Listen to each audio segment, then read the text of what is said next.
நம்ம big pass ஜக்குலின் இன்னைக்கு அவங்களோட பிறந்த நாளை கொண்டாடி இருக்கிறாங்க.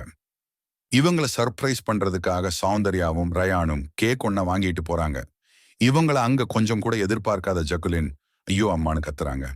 அப்புறமா கடவுளை இந்த கோவா கேங் எப்பவுமே என் கூடவே இருக்கணும்னும் இந்த டார்ச்சரை நான் அனுபவிச்சுட்டே இருக்கணும்னும் ஃபனா சிரிச்சுட்டே சாமியை வேண்டிக்கிறாங்க. அதுக்கப்புறமா கேக் கட் பண்ணி ரயானுக்கும் சௌந்தர்யாவுக்கும் ஊட்டி விடுறாங்க.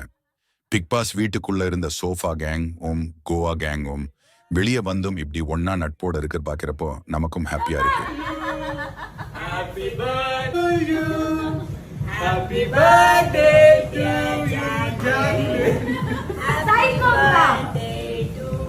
கடவுளே இந்த கோவா கேங் என் வாழ்க்கை ஃபுல்லா இருக்கணும். இந்த டார்ச்சரை நான் அனுபவிச்சுட்டே இருக்கணும்ப்பா. நடிப்பா